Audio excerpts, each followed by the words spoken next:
우리는 지금 사순절을 보내고 있습니다. 사순절은 바로 우리를 위하여 이 땅에 오신 예수님께서 나의 죄를 위해서 고난당하시고 십자가에 죽으시고 부활하신 그 모든 귀한 사역을 마음에 담고 나도 그 예수님으로 내 인생을 살아가는 작은 예수로 살겠다는 다짐을 담은 절기가 바로 이 사순절입니다. 그래서 사순절에는 우리가 항상 우리의 기도를 한번 돌아보게 됩니다. 어떻게 하면 하나님을 기쁘시게 하는 기도를 할 수 있을까? 그리고 어떻게 하면 응답받는 기도를 할 수 있을까? 기도에 대한 묵상을 더 깊이 해보는 기간이 이 사순절이에요.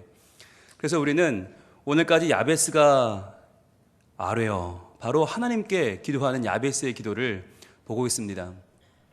야베스는 기도의 달인이 아니었어요. 야베스는 기도에 대해 연구하거나 책을 쓰거나 어떤 기도의 노하우를 개발한 사람이 아니었습니다. 그런데 그의 기도는 하나님께서 허락해 주셨어요. 그게 중요한 거 아니에요. 아니 그가 어떤 기도를 했길래 하나님은 그에게 응답해 주시고 허락해 주셨을까? 그래서 우리도 하나님이 허락해 주시는 기도를 드리고 싶어서 지금 우리가 이 말씀을 나누고 다시 한번 숙고하고 있는 것입니다. 지난주에는 중요한 얘기를 나눴죠. 바로 우리의 기도가 욕심을 내려놓고 우리의 욕심으로 구하는 것이 아닌 하나님의 뜻대로 구하는 기도를 드려야 되는데 어떻게 기준을 삼을 수 있을까라고 하는 거였어요. 지난주 나눴던 첫 번째는 바로 기도 제목이 문제가 아니다라는 거였죠. 우리는 흔히들 기도 제목을 가지고 올바른 기도다, 아니다라는 것을 판단하고는 하는데 내 자신 또는 우리 가족, 내 자녀를 위해 기도한다고 해도 그것이 올바른 기도일 때가 많이 있고요. 나라와 민족을 위해서, 세계 평화를 위해서 거창한 제목으로 기도해도 그것이 잘못될 수도 있어요. 그러니까 기도 제목의 문제는 아니다. 그렇다면 뭐가 문제였어요? 동기, 기도의 동기가 문제인데 동기를 살필 때 두 가지가 있다고 했죠. 바로 필요냐 비교냐 하는 거였어요. 그래서 내가 정말 필요해서 이게 없으면 내가 살 수가 없어서 이게 나의 삶에 너무나 중요해서 하나님께 구하는 필요에 의한 것이라면 하나님 들어주신다. 기도해도 된다는 거예요. 그거 우리 욕심 아니에요. 왜냐하면 필요해서 구하는 것은 하나님은 천지 만물의 주인이시고 내 아버지이시기 때문에 우리의 필요에 응답하시는 분이시다. 그러나 비교는 안 된다고 그랬죠. 비교해서 남보다 조금 더, 남보다 좀 나아 보이려고, 내가 남보다 더 자랑하려고, 내가 뭔가를 더 생색을 내고 뭔가 좀 으쌰으쌰 해보려고, 으쓱으쓱 거려보려고 구하는 비교에 의한 기도는 안 된다. 그래서 여러분 우리의 기도할 때 그저 살아가기 위해서 정말 살아야 되겠기에 드리는 필요의 기도라면 우리는 마땅히 기도해야 된다. 그러나 더 잘 살아보겠다고, 더 뭔가를 해보겠다고, 남보다 더 뭔가 있어 보이게 하려고 기도하는 것은 그것은 우리의 필요한 것도 아니고 필요를 넘어서는 욕심이다라고 하는 이야기를 지난주 나눴습니다. 자, 오늘은 이제 거기서 조금 더 나아가 보려고 합니다. 한 번 더 들어가 보려고 합니다. 자, 그러면 필요에 의해서 구하면 다 들어주시든가요? 이건 정말 내가 필요해요. 이거 없으면 내가 당장 살 수 없어서 구했는데, 기도했는데 바로 응답이 되든가요? 잘 안 되는 경우가 많아요. 여기서 우리의 인생에 이제 흔들리는 거죠. 기도가 흔들리는 거죠. 아니 목사님 비교 안 하고요, 필요해서 기도했단 말이에요. 이게 너무너무 필요해서 기도했는데 응답이 안 되던데요. 그럼 어떻게 된 건가요? 그 다음 스텝을 이제 오늘 알아볼 필요가 있습니다. 여러분 먼저 우리 생각해 봐야 될 게 뭐냐, 바로 우리 기도의 에너지가 무엇인가라고 하는 거예요. 우리 기도의 에너지, 과연 무엇이 우리의 기도가 가능하게 하는 전제 조건인가? 우리는 무엇을 통해서 기도하는가? 어떤 에너지로 기도하는가라고 하는 거예요. 우리의 동기는 분명히 필요였어요. 필요해서 기도합니다. 그런데 필요하다고 다 기도가 응답되는 것은 아니다. 그 기도가 가능하게 하는 에너지가 따로 있는데 기도가 기도되게 하는 그것이 뭐냐? 바로 하나님을 아는 지식이에요. 하나님을 아는 지식, 이게 중요해요. 여러분 기도의 에너지는 우리가 하나님을 어떤 분으로 알고 있는가라고 하는, 그래서 말씀을 읽을 때에도 우리가 주목해야 될 것은 하나님이 누구냐, 하나님은 어떠한 성품을 가지고 계시냐, 하나님은 어떠한 속성을 가지고 계시느냐 하는 걸, 이걸 잘 봐야 돼요. 우리가 하나님을 알면 알수록 그만큼 우리의 기도가 넓어지고 그만큼 우리의 기도가 깊어집니다. 그래서 하나님께서 우리에게 응답하시는데 그 하나님을 알면 알수록, 하나님과 친밀하면 친밀할수록 더 많은 기도가 가능해져요. 그래서 기도의 에너지는 하나님을 아는 지식인데, 우리가 하나님 내 기도 들어주세요, 하나님 이 기도 응답해 주셔야 돼요 라고 할 때 1차적으로 붙잡는 하나님을 아는 지식이 뭐냐면 바로 들으시는 하나님이에요. 들으시는 하나님. 우린 이거를 아주 중요하게 생각합니다.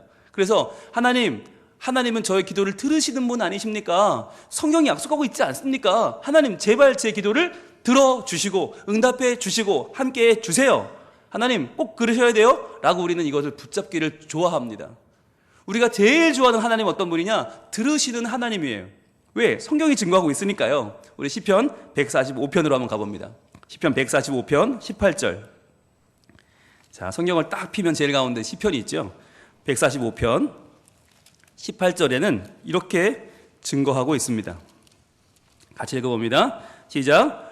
여호와께서는 자기에게 간구하는 모든 자, 곧 진실하게 간구하는 모든 자에게 가까이 하시는도다. 아멘. 자, 하나님은요, 그 품이 넓으셔서 어떤 분이냐? 간구하는 모든 자, 곧 진실하게 간구하는 모든 자에게 가까이 해주신다. 귀를 기울여 주신다는 거 아니에요. 여기서 가까이 해주신다라고 하는 이 원어를 보면 이 뭐냐면 이게 공간적으로나 시간적으로 가까워진다는 말도 있지만 더 중요한 의미가 뭐냐? 혈연적으로 가깝다는 의미가 있어요. 혈연적으로. 그러니까 하나님이 내 친엄마예요. 아이가 울 때 엄마가 그래 알았어 하는 그 마음으로 하나님이 가까이 귀를 기울여 주시고 친아버지의 마음으로 혈연적인 가까움, 그 친밀함으로 우리에게 다가와 주신다는 거예요. 얼마나 감사합니까? 이 말씀을 의지하니까 우리가 기도할 수 있는 거 아니에요. 간구하는 모든 자 가까이 해주신다. 그러면서 19절이 이렇게 이어집니다.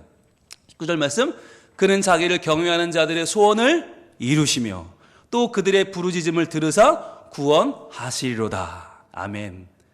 우리가 정말 마음에 늘 품고 있는 말씀이고 100번이고 1000번이고 암송하고 싶은 말씀이죠. 우리가 하나님을 경외해서 이 자리에 모였잖아요. 그럼 하나님은 우리의 소원을 들어줘야죠. 그런다고 하셨으니까. 게다가 또 그들의 부르짖음을 들으사, 안타까운 우리의 기도를 들으사 구원해 주신다. 여기서 말하는 들으사라고 하는 샤마흐, 듣다라고 하는 이 단어는 굉장히 히브리어의 중요한 단어입니다. 우리말은 듣다는 그냥 듣는 거 아니에요. 잘 듣는 거 아니에요. 그런데 히브리어에서 샤마흐는 그냥 듣다로 끝나는 게 아니고요. 듣다, 안다, 이해한다, 반응한다, 대책을 마련한다까지 가요. 그러니까 듣고 그만은 없어요. 들었으면 알게 되고 알았으면 이해하게 되고 이해하니까 어떻게 해요? 반응하게 되고 반응해야 되니까 대책을 마련하는 데까지 가는 게 샤마흐예요. 이게 들어주시는 거예요. 그래서 하나님, 들어주시는 하나님이라고 할 때 우리가 믿는 하나님은 누구냐? 들으시고 아시고 이해하시고 반응하시고 대책을 마련해 주시는 하나님. 그 하나님이죠. 그렇잖아요. 자녀가 배고프다고 하는데 배고프다고 엄마가 그래요, 잘 들었습니다. 이런 엄마가 어디 있어요? 들었으니까 우리 애가 배가 고프다는데 어떻게 해야 되지? 머리가 복잡해지는 거죠. 이제부터 냉장고에 뭐가 있지? 아침에 뭘 받아놨지? 우리 애가 뭘 좋아하는데 아이고 빨리빨리 뭘 해서 줘야겠구나. 이게 대책이 마련이 되는 게 엄마의 정상적인 머리잖아요. 하나님은 그렇다는 말이에요. 하나님은 우리의 기도를 잘 들으실 뿐 아니라 이해하시고 알아주시고 반응하시고 대책을 마련하신다. 자, 이런 중요한 하나님을 우리가 붙잡고 기도합니다. 하나님만 한 지식 중요하다고 그러셨죠? 들으시는 하나님 중요하죠. 그런데 문제는 뭐냐? 이렇게 확실한 말씀을 붙잡고 기도했는데 우리 아까 경험했잖아요. 했는데 안 되는 경우는 뭐냐고요, 대체. 아니, 기도에 대해서 우리가 한두 번 공부했냐고요? 기도에 대한 책을 한두 권 봤냐고요? 기도에 대한 책은 나오면 베스트셀러가 됩니다. 왜? 그 사람처럼 나도 응답받고 싶어서, 그 사람처럼 나도 기도에 한번 도가 터보고 싶어서, 도통하고 싶어서 책을 다 사잖아요. 아마 제 서재에도 기도에 대한 책이 엄청나게 많아요. 그런데 그럼에도 불구하고 기도가 응답 안 되는 건 왜 그런가? 여러분, 우리가 들으시는 하나님이라고 할 때 놓치는 게 한 가지 있습니다. 그게 뭐냐? 요한복음 9장으로 갑니다. 신약 요한복음 9장 31절. 자, 요한복음 9장은요 바로 실로암 목가에 가서 씻고 눈을 뜬 맹인의 사건이 나오는 장인데요. 요한복음 9장 31절. 자, 뭐라고 말씀하시나? 우리가 그렇게 확실하게 믿고 좋아하는 들으시는 하나님이 실은 이런 분이라는 거예요. 자, 같이 읽습니다. 시작. 하나님이 죄인의 말을 듣지 아니하시고 경건하여 그의 뜻대로 행하는 자의 말은 들으시는 줄을 우리가 아나이다. 아멘. 바로 이거예요. 하나님이 들으시죠. 들으시는데 거기에는 전제 조건이 있어요. 죄인의 말은 듣지 아니하시고, 이게 있어요. 그러니까 하나님은 들으시긴 들으시는데 기계적으로 들었으니 응답해 주시는 분이 아니라는 거예요. 하나님은 우상이 아니십니다. 여러분, 우상은 어떤 존재인가요? 우상은요, 우리가 복채를 갖다 주면 그 복채에 반응합니다. 그래서 100만 원을 내서 구슬 사잖아요? 그럼 100만 원어치 복을 받는 거예요. 만약에 복이 안 오면 어떻게 해요? 200만 원짜리 구슬 하면 돼요.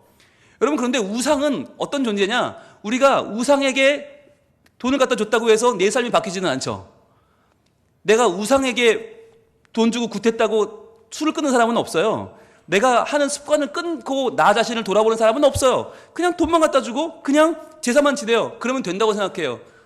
그러나 하나님은 그 사람을 보시는 거예요. 그 사람이 누구냐, 그 사람이 얼마를 내고 얼마나 복채를 냈냐가 중요한 게 아니라 그 사람의 지금 현실이 의인이냐 죄인이냐를 보시는 거예요. 죄인의 말은 듣지 않으신다. 누구의 말을 들어요? 경건하여 그의 뜻대로 행하는 자, 그의 삶이 하나님의 말씀으로 살아내는 자의 말은 들으시는 줄을 우리가 아나이다 라고 하는 말이에요. 여러분, 이것이 오늘 우리의 고백이 되기를 원합니다. 여러분, 우리는요, 교회 와서 기도에 대한 노하우를 배우는 게 아니에요. 기도의 스킬을 배우는 게 아니에요. 이렇게 기도하면 하나님이 금방금방 들어주시더라. 이렇게 기도했더니 기도가 빨리빨리 응답이 되더라. 여러분, 그런 노하우는 없어요. 제발 그런 세미나는 가지 마세요. 그리고 그런 책도 여러분 굳이 읽으실 필요가 없어요. 뭐 기도 응답받는 기도의 비결 없어요. 그런 건 없어요. 내가 죄인인데 하나님의 말씀대로 살지 않는데, 내가 달라지지 않는데 어떤 기술적으로 기도해서 변화가 됩니까? 응답을 받습니까? 그런 일은 없어요. 여러분, 하나님은 우리 아버지 아닙니까? 어떤 아버지가 자녀가 둘 있는데 그 중에 한 자녀는 말을 잘해. 그래서 말을 잘해서 막 말을 잘하면 그 애의 말은 들어주고, 어떤 애는 말을 잘 못해. 그럼 그 애의 말은 안 들어주고, 이런 아버지가 어디 있냐는 거예요. 저희 집에 아들이 둘인데 큰아들은 조용하게 아버지 밥 주세요. 그러면 안 주고, 둘째는 밥 주세요. 그럼 밥 주고, 이런 아빠가 어디 있냐는 거예요. 여러분, 기도는 노하우가 아니에요. 기도는 기술이 아니에요. 제발 여러분, 그런 오해는 빨리 벗으셔야 돼요. 기도는 뭐냐? 하나님 앞에서의 나의 삶에 하나님 반응하신다. 그렇기 때문에 우리가 알아야 되는 기도의 에너지, 하나님을 아는 지식이 하나 더 늘어나게 됩니다. 두 번째, 하나님을 아는 지식이 뭐냐? 바로 보시는 하나님이에요. 보시는 하나님. 우리가 들으시는 하나님만 강조할 때 우리는 자칫 기도의 기술에 빠질 수 있고 기도의 스킬에 빠질 수 있어요. 기도의 노하우. 그러나 하나님은 들으시는 분만이 아니라 보시는 분이다. 무엇을? 우리의 삶을. 그래서 우리가 기도를 얼마나 열심히 하는가, 무엇을 어떻게 기도해야 될 것인가 만큼 중요한 게 뭐냐? 우리가 어떻게 사느냐 하는 거예요. 여러분, 우리는 하나님의 형상대로 지음받았습니다. 그런데 우리에게는 귀만 있지 않습니다. 우리에게는 눈도 있고요, 코도 있고요, 입도 있고 손과 발도 다 있습니다. 하나님도 그렇다는 겁니다. 하나님께도 보시는 눈이 있고요, 그 눈으로 보시는 대로 판단하신다. 그래서 들으시는 귀만 즐겁게 해드린다고 해서 귀를 현혹시키고 귀를 속인다고 되는 게 아니다. 보시는 하나님의 눈이 중요하다라고 하는 것입니다. 하나님 말씀 신명기 6장으로 갑니다. 신명기 6장 18절, 저 앞쪽으로 갑니다. 신명기 6장은 바로 모세가 가나안 땅에 들어가기 직전에 이스라엘 백성에게 했던 신신당부하는 설교입니다. 이제 광야를 지나면 가나안 땅에 들어가게 되는데, 광야는 하나님밖에 없어요. 아무것도 없어요. 그래서 하나님만 붙잡고 살 수밖에 없는 기간이라 믿음이 좋았어요. 오죽하면 하나님은 이 기간을 신혼여행이라고 그랬어요. 둘밖에 모른다. 그런데 이제 가나안 땅에 들어가면 풍족해지고 농사를 짓고 상황이 나아지니까 이스라엘 백성들의 눈이 이제부터는 풀리기 시작한다는 거예요. 그리고는 사방으로 눈이 돌아가기 시작하죠. 이때 주신 말씀이 이겁니다. 보겠습니다. 시작. 여호와께서 보시기에 정직하고 선량한 일을 행하라. 그리하면 내가 복을 받고 그 땅에 들어가서 여호와께서 모든 대적을 내 앞에서 쫓아내시겠다고 내 조상들에게 맹세하신 아름다운 땅을 차지하리니 여호와의 말씀과 같으니라. 아멘. 중요한 단어가 나옵니다. 여호와께서 보시기에. 이게 중요해요. 여호와께서 보시기에. 이 말이 원어를 보면 뭐냐? 그의 눈 앞에서예요. 그의 눈, 하나님의 불꽃 같은 눈 앞에서 정직하고 선량하게 일을 행하라라고 하는 거예요.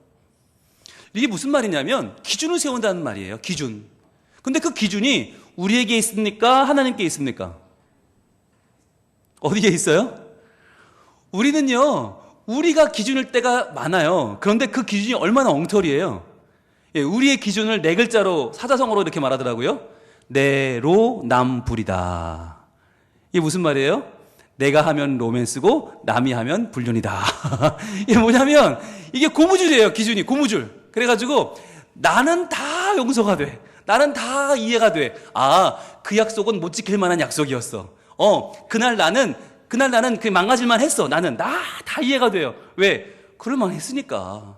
나는 이해가 되는데 남에게는 이해를 못해. 너는 왜 그렇게 했냐고 말이야. 너 그밖에 안 되냐고 말. 남을 쪼아요. 이게 뭐예요? 내로남불이에요. 내 기준이 나를 지배할 때 나는 다 괜찮고 나는 다 이해가 되지만 남은 절대로 이해가 안 되죠. 그러니까 공동체를 파괴하고요. 내 자신도 하나님에게서 떨려져 나가게 만드는 것이 뭐냐? 나의 기준대로 살 때의 우리 삶이에요. 그래서 하나님은 네 기준대로 살지 말고 어떻게 살라고요? 여호와께서 보시기에 여호와의 눈 앞에 살아라. 여호와의 눈을 의식하며 보시는 하나님을 의식하라는 거예요. 그래서 그 앞에서 정직하고 선량한 일을 행하라. 그리하면 내가 복을 받을 것이다. 그리고 그 땅에 들어가서 그 땅을 차지할 것이다. 여호와의 말씀이다. 라고 하나님은 우리에게 약속하고 계십니다. 여러분, 보시는 하나님, 그분의 눈 앞에서 우리는 살아간다. 그걸 잊지 마세요. 여러분, 기도만 잘한다고, 기도를 뭐 어떻게 유창하게 한다고 우리 삶이 달라지는 것이 아니라 하나님은 우리의 삶을 보신다. 그런데 여기서 또 문제는 뭐냐면, 그러면 목사님, 하나님의 기준에 도저히 그거는 우리는 못 맞춥니다. 하나님 기준에 맞출 수 있는 사람이 누가 있겠습니까? 기도하지 말란 얘기입니까? 아니, 그러면 하나님의 기준에 정직하고 선량하지 못하면 기도도 하면 안 됩니까? 그럼 우리 기도는 다 지금 그러면 엉뚱한 대로 가는 겁니까? 어떻게 되는 겁니까? 라고 하고 싶은 마음이 생기실지 모르겠어요. 네, 눈을 보니까 벌써 24분은 그렇게 말하고 있어요. 못 맞추죠. 우리가 어떻게 맞춰요? 아이, 목사님 무슨 말씀을 그렇게 하세요? 여호와의 눈에 어떻게 맞춰요? 그럼 우린 다 그냥 끝이죠. 여러분, 그렇지 않아요. 하나님은 어떤 분이십니까?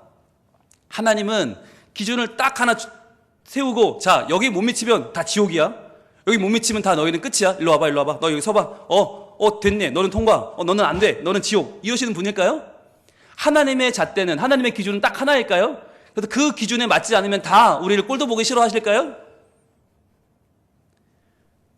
다시 반복합니다. 여러분, 저는 아버지입니다. 아버지가 큰 아이를 보는 눈이 다르고요. 작은 아이를 보는 눈이 다릅니다. 그리고 제가 아이들을 3살 때 보던 기준과 10살 때 보는 기준과 지금 20살 대학생에 대해서 보는 기준이 다릅니다. 그렇지 않겠습니까? 하나님은요, 우리 모두에게도 하나님의 눈, 하나님의 기준을 제시하시는데 그 기준이 똑같지 않아요. 그 기준을 딱 하나 세워놓고 여기 못 미치면 불합격이 아니라 하나님은 지금 나를 아신단 말이에요. 지금의 나, 지금까지 살아온 나를 아시고 앞으로 살아갈 나를 아셔요. 그래서 어떤 기준을 제시하시나 지금의 나에 맞는 기준을 제시하시는 거예요. 너 지금의 너로서 최선을 다하고 있느냐? 이걸 물어보시는 거예요. 예전의 네 모습이 아니라 그냥 뭉뚱그려 모든 사람들이 아니라 지금 이 시간을 살아가는 바로 너, 지금 이 순간 네가 할 수 있는 상황 가운데 너는 최선을 다하고 있느냐라고 물으시는 거예요. 기준이 달라요. 하나님이 제시하시는 기준이 우리가 성장하면 또 달라지고 우리가 교회를 오래 나오면 또 달라지고 내가 초신자였는가 아니면 조금 더 오래됐는가 아니면 중직인가 내가 목회자인가 내가 지금 어떤 모습 살고 있는가 다 다른 거예요. 함께 보겠습니다. 역대하 34장으로 갑니다. 역대하 34장 1, 2, 3절. 여기에는요, 역대하 34장에는 왕들의 이야기가 나오는데 그 중에서도 역대하니까 이제 거의 나라가 망해갑니다. 나라가 망해갈 때 마지막으로 한번 반짝 불꽃을 피웠던 왕이 나와요. 그 왕이 요시야예요. 요시야가 나라가 망해갈 때 그때에 그래도 이 나라가 다시 한번 하나님의 것 되기를 소망하면서 종교 개혁을 일으킨 사람이 요시야예요. 그런데 이 요시야가 어떤 삶을 살았나 보겠습니다. 역대하 34장 1절 시작. 요시야가 왕위에 오를 때에 나이가 8세라 예루살렘에서 31년 동안 다스리며 그랬어요. 이 요시야가 왕위에 오를 때 나이가 8살이었어요. 8살. 생각해보세요. 여러분, 8살이면 초등학교 1학년이에요. 초등학교 1학년. 여러분 생각해보세요. 1학년이 얼마나 어려요. 우리 가정예배 사진 볼 때 서윤이, 성현이 이런 애들이 1학년이거든요. 엄청 어리죠. 정말 고만 나이 때 왕이 된 거예요. 왕이 됐는데 조정 중신들은 쫙 서 있죠. 옆 나라 이방 열강들은 막 앞벌 가하죠. 와, 정말 이 나라를 먹으려고 군침을 흘리죠. 사람들은 지금 바알과 아세라 우상에 빠져 있죠. 8살짜리가 왕이 됐어요. 그런데 그 8살짜리에게 하나님 뭐라고 말씀하시나? 2절은 이렇게 말씀합니다. 여호와 보시기에 정직하게 행하여, 이렇게 말씀하세요. 8살짜리가요 어떻게 여호와 앞에 정직하게 행할 수가 있습니까? 20살도 아니고 30살도 아니고 아직 미완성의 인생인데, 어떻게 인격도 다 갖춰지지 않았는데, 아직 국제정세 하나도 모르고 왕으로서의 지금 통치권 자체가 없는데 어떻게 여호와 앞에 정직하게 행합니까? 하나님 말씀하는 거예요. 8살짜리가 할 수 있는 최선을 다한 거예요. 어떻게 해요? 그의 조상 다윗의 길로 걸으며 좌우로 치우치지 아니하고. 아직까지 아무것도 한 게 없어요. 왕으로서 아직까지 어떤 치적도 없어요. 그런데 그 마음의 중심이라도 잡았다. 그럼 됐다는 거예요. 네가 좌우로 치우치지 않고 조상 다윗처럼 살려고 그냥 마음만 먹었다, 그런 왕이 되고 싶어 했다, 그것만으로 오케이. 8살은 그거면 되지 하시는 거예요. 그거면 되지 뭘 더 바래. 너는 그걸로 충분하게 내 눈앞에서 정직하게 행했어. 오케이. 넌 무엇이든 기도해. 내가 들어줄게 라고 말씀하는 거예요. 여러분, 이런 분이 하나님이세요. 8살짜리한테 진짜 뭐 어마어마한 걸 막 다 이루지 않으면 너는 왕도 아니야, 이런 분이 아니라는 거예요. 자, 그런데 3절은 또 이렇게 이어집니다. 3절, 아직도 어렸을 때, 곧 왕위에 있은 지 8년에. 자, 8살짜리 왕이 돼서 8년 지났으면 몇 살이에요? 16살. 16살이면 청소년입니다. 청소년, 고등학교 1, 2학년 요때, 16살 때. 그 고1 때 어떻게 했어요? 그의 조상 다윗의 하나님을 비로소 찾고. 자, 다윗이 믿었던 그 하나님, 이스라엘의 변함없이 사랑하시는 살아계신 하나님을 찾았다. 몇 살에? 16살에. 그걸로 됐다는 거예요. 이스라엘의 왕이신 다윗의 하나님을 찾고 그분으로 내 하나님을 삼았다. 그걸로 충분하다. 고1은 그 정도면 됐다는 거예요. 그 다음에요, 제 12년에. 자, 왕위에 오른 지 12년. 몇 살이에요? 20살이에요. 이제 청년이 됐어요. 20살 청년 때는 어떻게 살았나? 유다와 예루살렘을 비로소 정결하게 하여. 정결하게 했다는 말은 뭐예요? 산당들과 아세라 목상들과 아로새긴 우상들과 부어 만든 우상들을 제거하여 버리매. 즉 20살 되었을 때 비로소 그 유다와 예루살렘 곳곳에 산당에 세워져 있던 여러 가지 우상들을 다 제거하여 버렸다. 그거예요. 그러자 하나님은 그 20살 된 요시야 왕에게 너는 내 앞에서 정직하게 행했구나라고 말했다는 거죠. 즉 우리가 수준이 달라져요. 성장하면서 점점 내 수준이 달라지면 달라지는 만큼 하나님이 요구하는 바가 있다라고 하는 거예요. 마치 부모가 자녀를 볼 때 어렸을 때는 건강하게만 자라면 좋죠. 그죠? 그거 하나밖에 없어요. 그런데 그 아이가 학교에 가면 그래도 공부도 좀 해주면 좋겠다. 졸업하면 이거 취업은 좀 하면 어떨까? 취업하고 나면 이제 결혼하면 좋겠다. 결혼하면 애 낳으면 좋겠다. 점점 마음이 바뀌죠. 이것처럼 하나님도 그렇다는 거예요. 그런데 그런 분들이 있어요. 백날 가야 새신자인 분들이 있어요. 항상 나는 구원받은 걸로 충분합니다. 이런 분들이 있어요. 저는 하나님을 사랑해요. 그걸로 되셨죠? 라고는 삶은 아무렇게나 살아.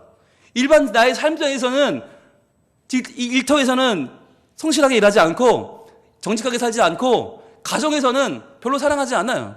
교회 와도 그냥 힘들어하게 뭐 예배나 드리고 가면 되지, 이런 분들이 있어요. 아니에요. 물론 처음 믿을 때는 그걸로 돼요. 그것만 있어도 충분해요. 그러나 조금씩 성장하면서 믿음이 들어가면서 하나님을 알아가면서 우리가 해야 되는, 내가 감당해야 되는 최선이 있다는 말이에요. 그래서 우리의 이 사순절을 보내면서 우리가 다시 한번 깨달아야 될 것은 뭐냐? 첫 주에 말씀드렸던 거 기억나시죠? 노동은 기도다. 일하는 것이 기도다. 내 삶은 기도다. 그러나 동시에 기도는 노동이다. 노동하는 마음으로 기도하라. 즉 삶과 기도가 분리되면 안 된다는 거예요. 기도하는 만큼 살아라. 사는 만큼 기도하라. 그래서 이 사순절은 우리의 기도가 깊어져야 되는 기간이기도 하지만 동시에 들으시는 하나님뿐만 아니라 보시는 하나님 앞에서, 그분의 눈 앞에서 우리의 삶이 더 깊어져야 될 때라고 하는 것입니다. 그 기준은 나에게 맞는 기준을 하나님 갖고 계시다. 그래서 하나님과 나만 아는 기준이 있잖아요. 즉 나는 남과 비교하는 존재가 아니라 어제의 나와 비교하는 존재예요. 과연 어제의 나보다 오늘의 나는 더 하나님을 사랑하고 있는가? 어제의 나보다 오늘의 나는 더 우리 가족을 뜨겁게 사랑하고 있는가? 어제의 나보다 오늘의 나는 더 일터에서 정직하고 성실하게 살아가고 있는가? 어제의 나보다 오늘의 나는 더 교회에 와서 우리 성도들에게 마음을 열고 서로 환영해주고 서로 환대해주고 하나님의 사람들로서 더 세워주고 높여주고 격려하고 하나가 되고 있는가라고 하는 거예요. 여러분, 이러한 질문에 무엇이라 답하시겠습니까? 기도만 열심히가 아니라 기도하는 만큼 우리의 삶이 여호와 보시기에 정직하고 선량하게 행하여 하나님의 복을 받고 하나님께서 말씀하신 약속의 땅, 그 아름다운 땅을 얻고 하나님 그분을 기쁘시게 하는 거룩한 삶 사는 우리가 되기를 하나님 원하고 계십니다. 이 시간 같이 찬양하겠습니다. 내 마음에는 주를 향한 사랑을 주옵소서. 나의 말엔 주가 주신 진리가 넘쳐나기를 원합니다. 나의 눈에는 주의 눈물을 채워주시고 내 입술에는 찬양의 향기가, 우리의 두 손에는 주를 닮은 섬김이, 나의 삶에는 하나님의 흔적이 남게 해 주시옵소서. 내 입의 기도만이 아니라 내 삶을 보시는 하나님께서 그 하나님의 사랑이 나와 영원히 함께 하시고 십자가의 길을 걷는 자에게, 순교자의 삶을 사는 이에게 비록 세상은 조롱하고 유혹할지라도 우리는 주의 순결한 신부가 되기를 원합니다. 내 생명, 내 시간, 내 삶을 주님께 드리기를 원하오니 하나님 받아주시고 우리의 삶에 응답하여 주시옵소서. 기도하는 마음으로 찬양합니다. 내 마음에 주를 향한 사랑이.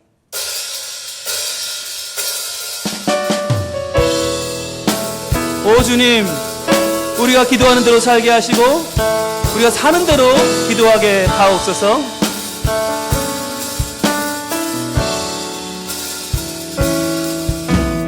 내 마음에 주를 향한 사랑이, 나의 말엔 주가 주신 진리로, 나의 눈에 주의 눈물 채워주소서. 나를 보시는 하나님, 내 입술의 찬양의 향기를, 내 입술의 찬양의 향기가, 내 손에는 섬김이, 내 손에는 주를 닮은 섬김이, 나의 삶에 주의 흔적 나게 하소서. 하나님께서 우리와 영원히 함께 하십니다. 하나님의 사랑이 영원히 함께하리. 우리의 삶이 십자가의 길을 걷는 자에게, 순교자의 삶을 사는 이에게, 세상이 우리를 조롱할지라도 조롱하는 소리와 세상 유혹 속에도 주의 순결한 신부가 되리라. 내 생명 주님께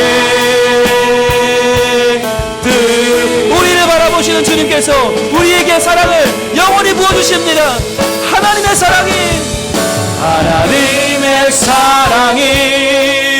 영원히 함께하리. 십자가의 길을 걷는 자에게, 순교자의 삶을 사는 이에게,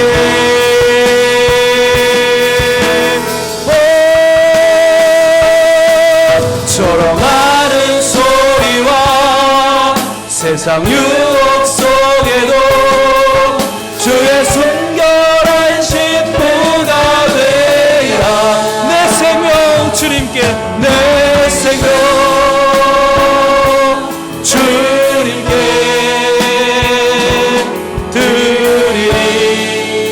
이 시간 함께 기도하며 나갑니다. 하나님, 우리가 기도하는 대로 살게 하시고 우리가 사는 대로 기도하게 하여 주옵소서. 이 사순절에 우리가 기도하는 방법을 연구하는 것이 아니라 하나님 앞에, 하나님의 기준 앞에 내 삶에 최선을 다하게 하여 주옵소서. 우리의 가정에서, 일터에서, 교회에서 우리의 삶이 새로워지게 하시고 내가 할 수 있는 최선의 삶을 살 때 하나님, 우리의 기도 가운데 넉넉히 응답하셔서 하나님의 놀라운 복을, 하나님의 나라를, 하나님 그분을 얻게 하여 주옵소서. 주여 한번 기도합니다. 주여,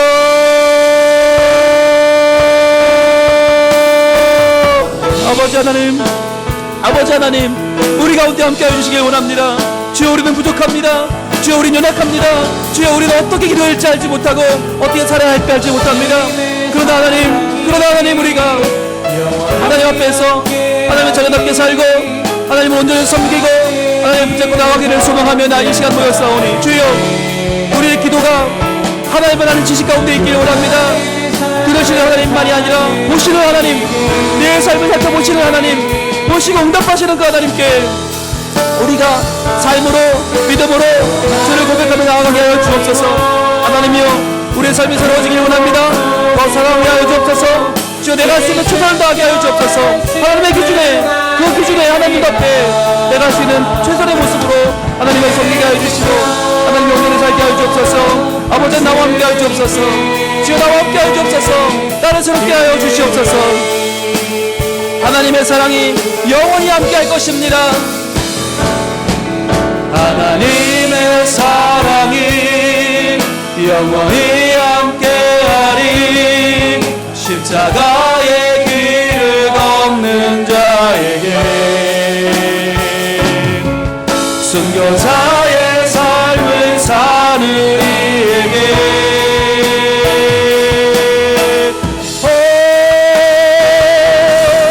소롱하는 소리와 세상 유혹 속 주의 성실한, 주의 순결하신 누가 되리라. 내 생명 주님께, 내 생명 주님께 드리리. 내 생명 주님께 드리리. 내 생명 주님께,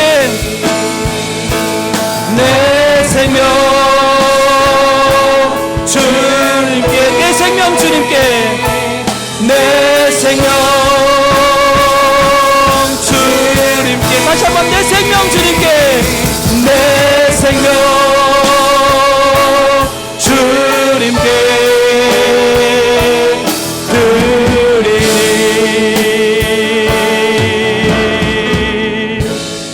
오 하나님, 우리는 기도하지만 기도한 대로 살지 못하고 왜 하나님 내 기도는 들어주지 않으시냐며 원망하고 불평할 때가 얼마나 많습니까? 하나님, 그러나 하나님은 들으시는 하나님뿐만 아니라 보시는 하나님이신 줄로 믿습니다. 주여, 우리가 하나님의 눈앞에서 하나님 보시기에 정직하게 행하며 순결하게 사는 주의 백성이 되게 하여 주시옵소서. 그리하여 하나님께서 우리의 기도에 응답하시지만 또한 우리의 삶에 응답하셔서 내가 내 있는 자리에서 내 할 수 있는 만큼 최선을 다하여 하나님을 섬기며 내 가족을 사랑하며 이웃들에게 주를 증거하며 맡은 바 일터에서 최선을 다하며 살아갈 때에 하나님, 내 삶을 보시는 하나님께서 넘치게 응답해 주셔서 우리의 마음의 소원과 하나님을 향한 그 바람이 다 응답받게 하여 주시옵소서. 이 사순절에 우리의 기도가 깊어지게 하시되 기도만큼 삶이 깊어지게 하셔서 하나님을 온전히 기도로, 삶으로 높이며 찬양하는 우리 모두가 되게 하여 주시옵소서. 예수님 이름으로 기도합니다. 아멘.